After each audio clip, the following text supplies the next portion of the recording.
Hi, this is Albin and welcome to my studio here in Stockholm, Sweden. We're gonna go through my song Ganesha today, so yeah, let's start. How I started to make this track, I've been to India 7 times touring, doing, I've done about 20 or 21 shows, I think, this past 3 years. So I wanted to do something, you know, influenced by the Indian kind of music, Bollywood or, you know, whatever. So I was looking for a sample pack, so I bought a sample pack with like 1,500 different samples of, you know, chantings, Indian chantings, and you know, sitar and all the kind of sounds, the tablas and whatever, and just started picking out bits and pieces of that to see what could fit in a kind of a big room track. And yeah, that's how it all started. And then I just let's see here. I can show some of the samples that I used. You know, classic tabla. Let's see what else. Some chopped up vocal, and I think I have a sitar over here as well.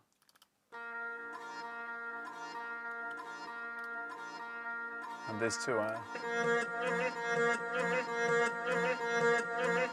you know, it gives you some kind of, you know, do you think back about the Chemical Brothers maybe, you know, that kind of style.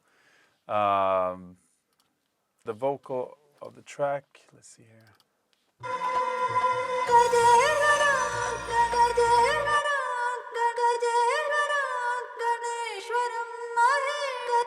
And yeah, that's a chant for Ganesha, the god Ganesha, which is the one with the elephant head. And I learned a little bit about the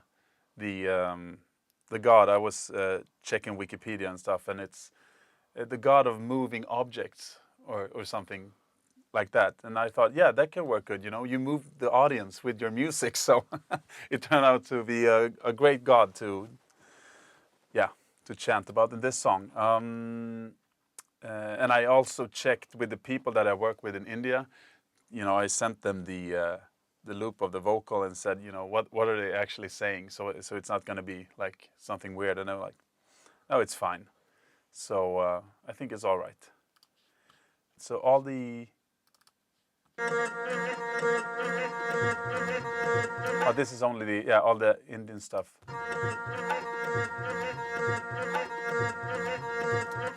And when I had found the things that I enjoyed, I added, you know, a small kick and some claps and stuff that I've done.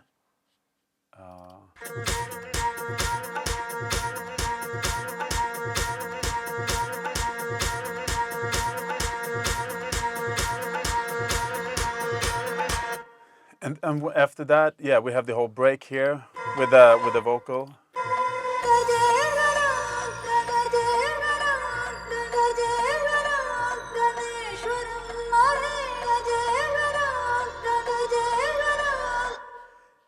And after that, this turns to something else than a Indian, not a Bollywood song kind of song. Let's see here.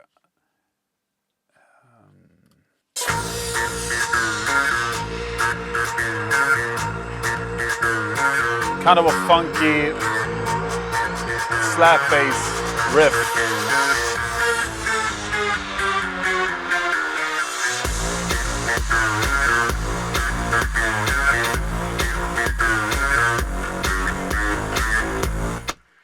Can you show us about the process of that bass? Because obviously that slap's got some kind of distortion and Yeah, yeah, it's got a lot of stuff on it. Let's see here. I'll open them all up here. We have the compressor, the channel EQ, the Logic Zone, L1 limiter, Silver Verb,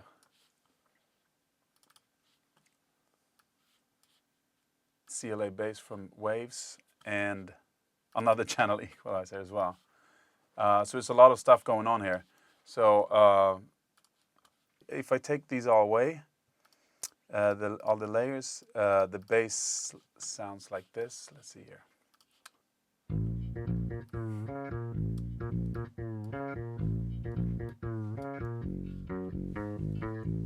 You know, so it's, you know, it's not much, but as you put them on one by one here, we can see.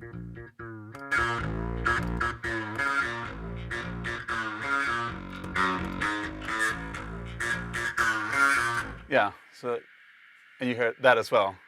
I love that. You get the extra kind of, I don't know what to call it. It's like amp noise. Or, Yeah, amp noise. And so it goes in under the, it's in the mix, you know, and I don't know, it gives that extra kind of raw analog feel maybe to it.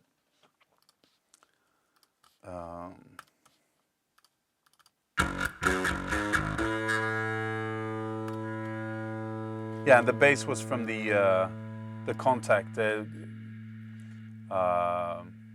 Scarabee bass, and then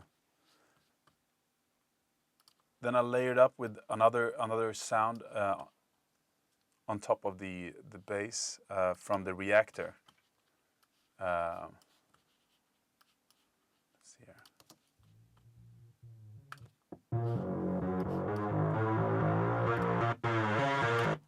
Go here.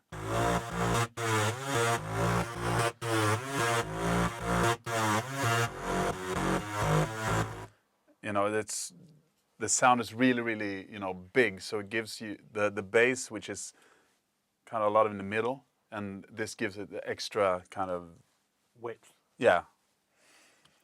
And I don't know, I only have like a Space Designer and on this one, the Space Designer and the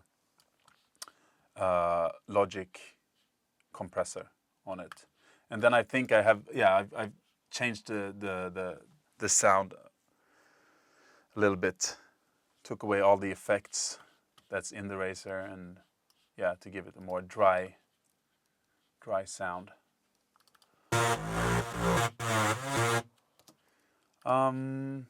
Let's see. As you can see, there's not so many. I'm not using so many channels when when it drops.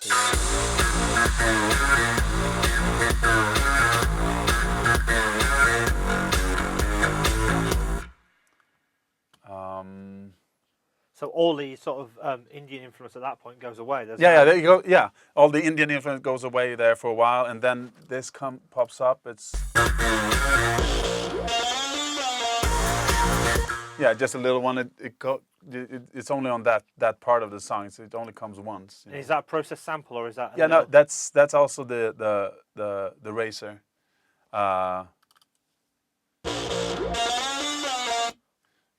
So and after that, I put in something sounds like a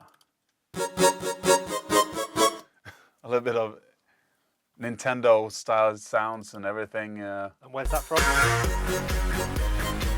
Sorry? Where's that sound from? The Nintendo, is that synth or is that? It's ESX24. Simple saw sound.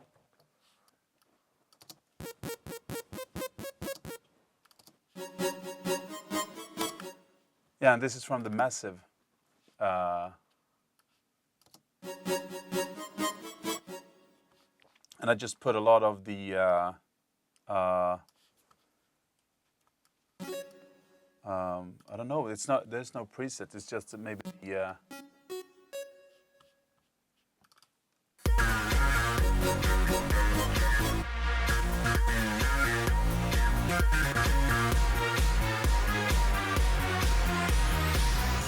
and then it goes down, and here's the second. So those strings, are they? That's also like the Razer. It's the Juneau Hoover sound. No, that's not the Juneau Hoover sound. Let's see.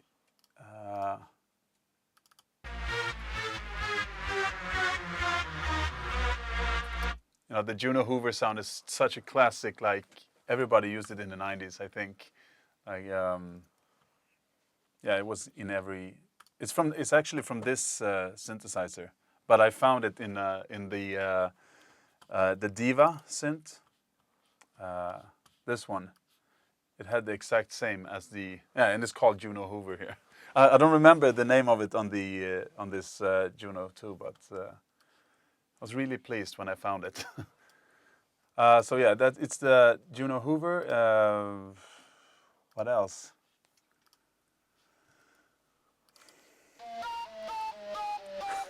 Some weird flute thing. And also the massive Archetype 1.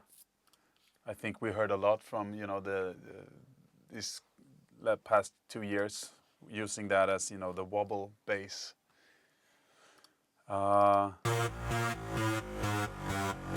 And the reactor, yeah. So I take it down to the second break, where I have a little bit more vocals in as well.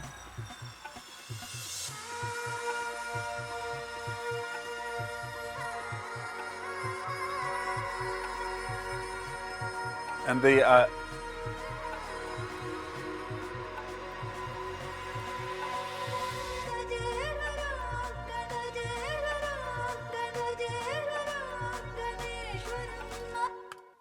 so there I added the kind of strings, atmospheric strings from the Diva. Diva is one of my favorite synths at the moment. I think it's really, really, really good. And it also has that kind of rave feel, you know, 90s rave feel to the chords.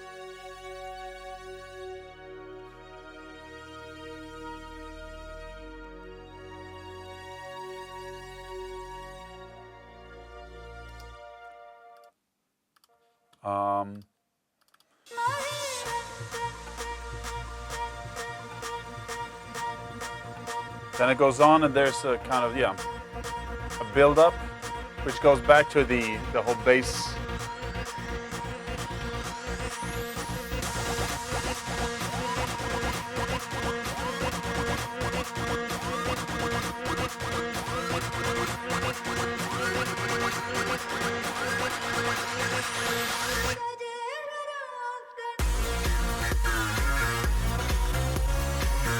Then I changed the you know, the way of the bass line as well.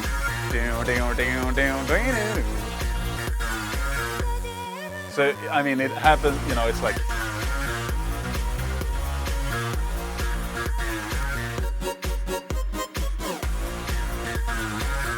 that's supposed to be in 1 octave down, I think.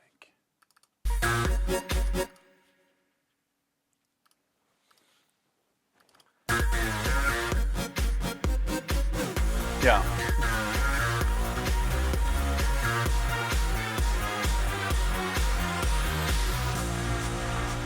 Yeah, and then it's outro.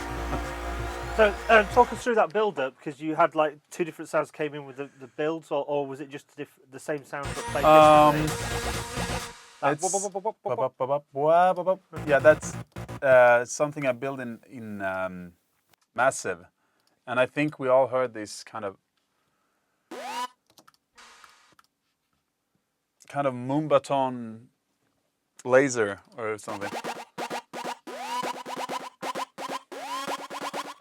Actually, you know, So there's 2 sounds there going. There's one that's the constant, and then there's the laser. Whoop. Yeah. And they, it was actually, I think it's Knife Party that's been using that kind of laser thing a lot. And when I started doing this song, which is like maybe 6 months ago, I was like, I need that kind of laser Knife Party sound. So that's the kind of, let's see what else is. Yeah. And there's some automation there as well. Yeah, it's hyping it up. Yeah, and under it also the Juneau Hoover sound as well.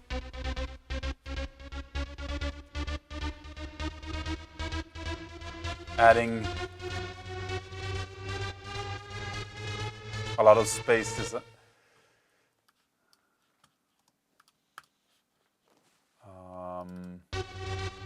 yeah, space reverb, the space reverb and everything. So is it just a filter opening up on Massive? Oh no, you mean on the no? It's on which one? This. Or is it a pitch envelope or something? Yeah, it's a pitch envelope on the laser beam. Yeah. Yeah, the regular pitch bend. That's I just drawn here.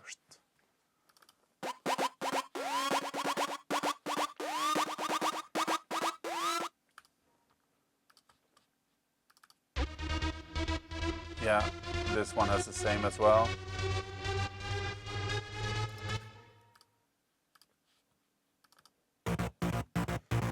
Yeah, and this one just goes straight, it has no pitch bend on it.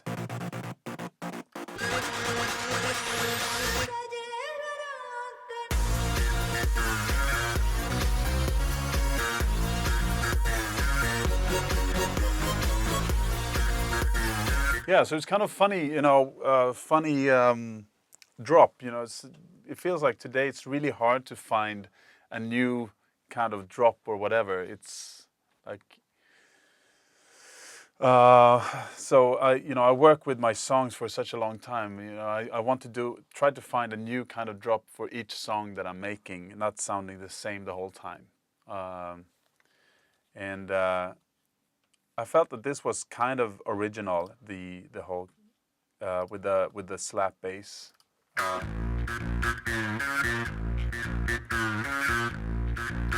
And I hope that people will enjoy it. Maybe can you talk to us about how you get those drops to really smack? I mean, in terms of production and processing, is there? Because when you've got so many layers all sort of playing the same notes, how? Yeah, how do I do that? I mean, you have the of course the impact sounds that a lot of people are using from that very famous company, starting with a V. I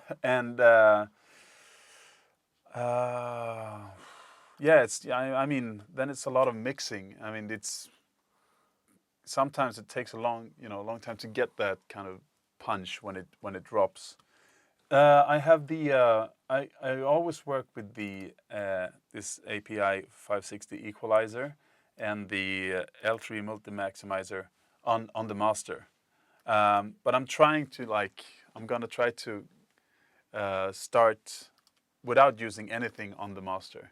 Why is that? I think it narrows it down maybe a little bit how you're mixing and how you're when you're producing a track. So I'm gonna try to stop using them and put stuff like that on maybe afterwards when it's time to master the song, because now it's like I'm mastering the song at the same time as I'm producing it.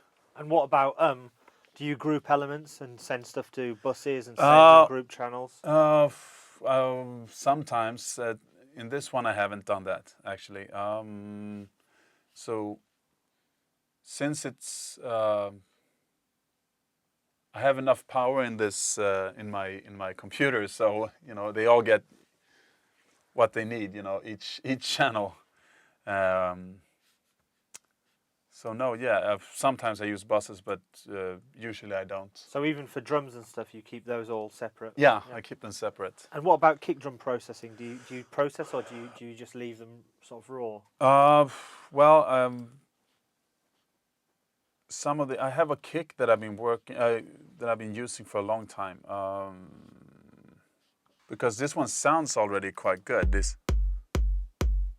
So it's not much to do than just maybe add this. Let's see here.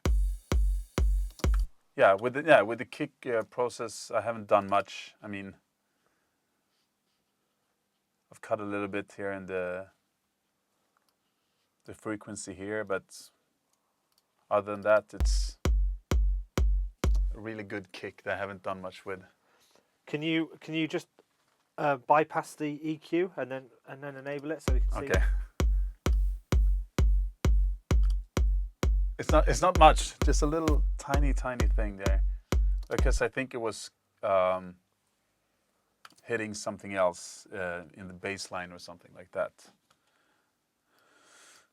Yeah, that's the thing, to get the bass line and the kick, not,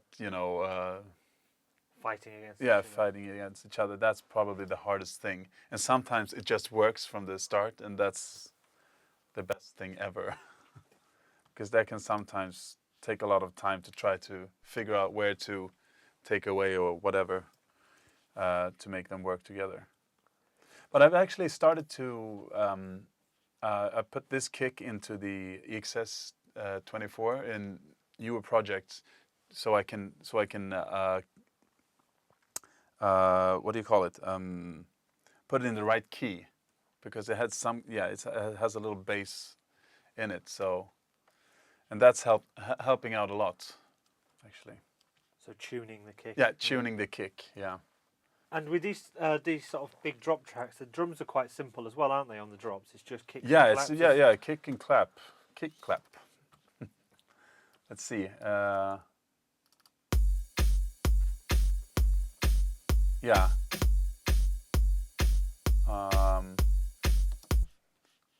And a little ride on it as well, or crash.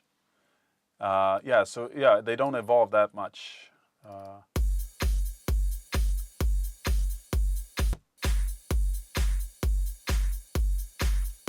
Yeah, that's about it. So yeah, it's very easy, the drum parts, because I guess there's so much other stuff happening. I mean, the bass line, it has the rhythmic stuff in it, so you don't need that much of the Percussion. percussions and stuff like that. So what was the most difficult thing about creating this track, would you say, during the process? What was the thing that took the longest or was the most complicated? I think it's the melody, this bass melody. I've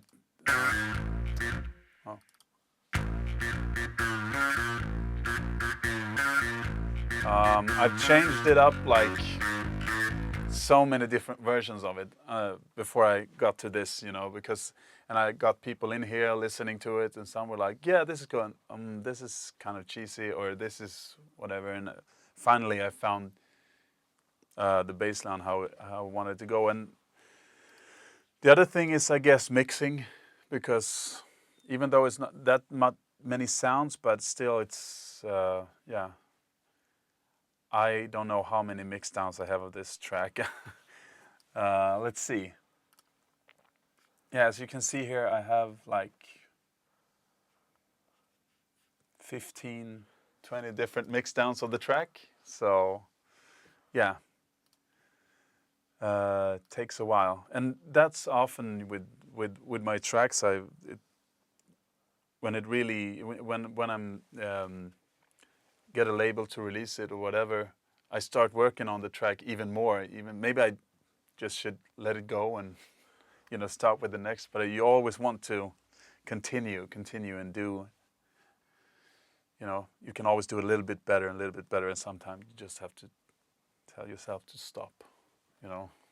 Yeah. So this is the B side of the track I just showed you. I actually started from the same arrange because I wanted to do something similar that could fit to the A side, the Ganesha track. So I did this one called Tabla, and it's in the same key, but I took it down to 113 BPM. So it's kind of a moombathon kind of style of, and also has the sitar thing, but a different sample. It's kind of fun, this distorted 909 using as an effect in the track. And how's that done? Is that that's automation? Yeah, it's automation. Let's see. No, it wasn't 909. Let's see what. Oh, it's more of an 808 tom. Yeah, 808 tom, exactly. And I put on Oh yeah, I should have it on this side. Yeah. Here's all the channel EQ, distortion, another channel EQ, space designer, and a big tape delay. And then I did the automation here. Let's see.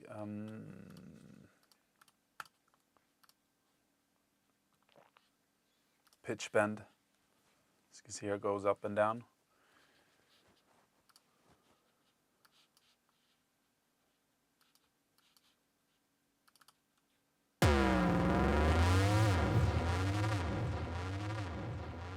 Yeah, becomes a really weird sound, but it sounds really cool together with the. And I also use it in the drop. I have a distorted bass. Let's see here. As the tom, like bow, bow, bow, bow, which you will hear soon here.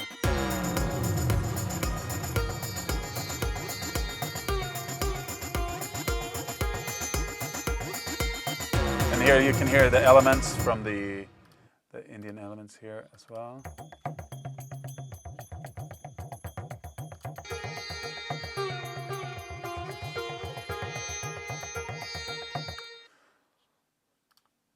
And the vocal on this is a mouth tabla. Somebody sound like this.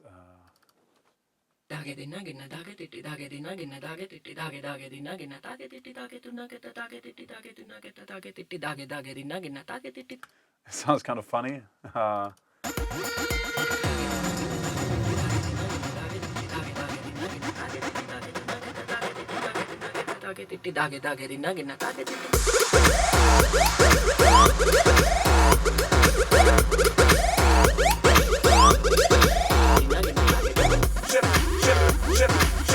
Yeah, and yeah, it's kind of a funny, weird sound, weird sounding song, but I think it's really cool. And as you can hear, I use the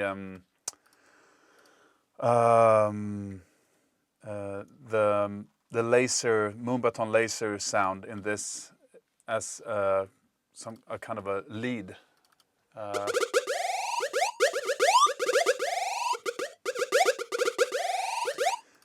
And on that one, I use the Effectrix and put the stretch effect on, a little bit of reverb, and the reverse effect. I think the Effectrix is really fun because you can just draw something, and sometimes it sounds really bad, and sometimes it sounds really cool. Or without the effects at all, it sounds.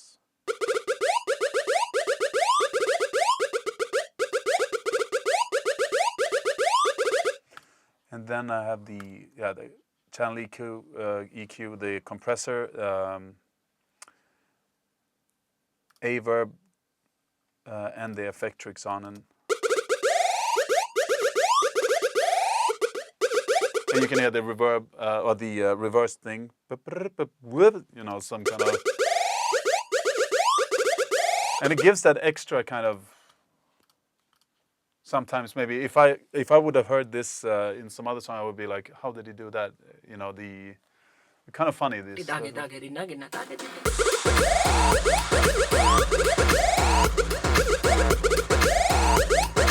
And this distorted kick almost sounds like it's out of key, but you know, but it's. I think. Both sounds are a little bit out of key from each other, but it doesn't matter because it sounds cool together. You know, it's.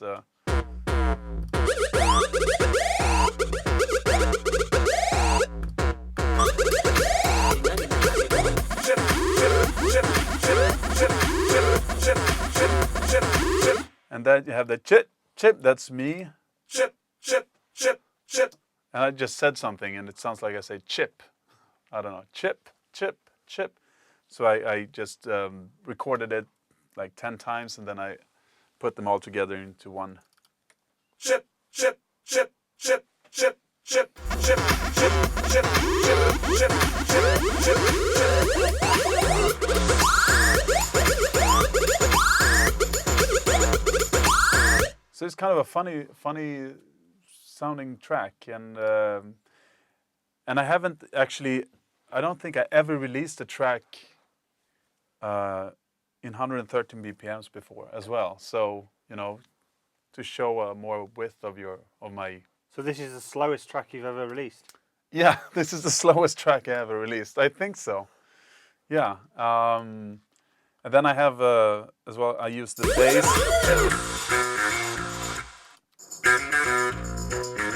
I used the bass again, and I played another kind of Indian style melody.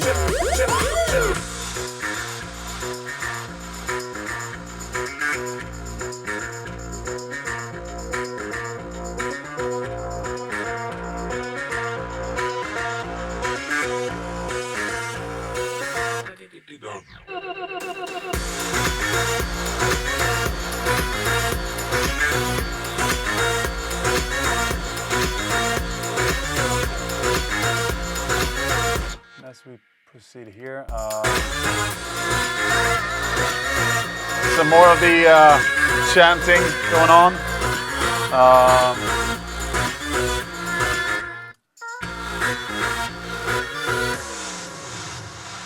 And then I take it down again, like in the beginning of the song.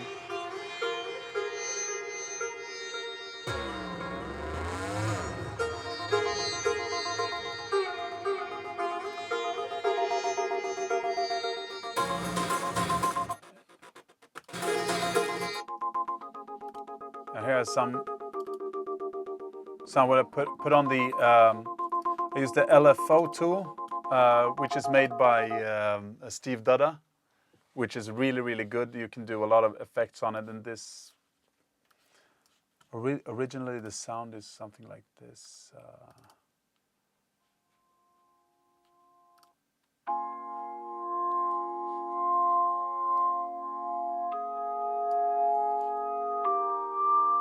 Then I add the LFO tool. I also use LFO tool for. I didn't show that in the other song, but I used it as a sidechain effect as well. It's really good because you can choose how much you want to sidechain. Instead of. Oh, maybe that's not a good try with this.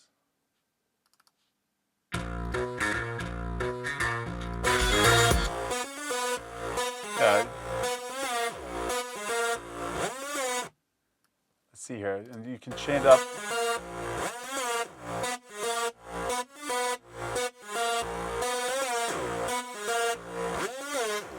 So it's really easy to use, I think. I enjoy working with the LFO tool very much.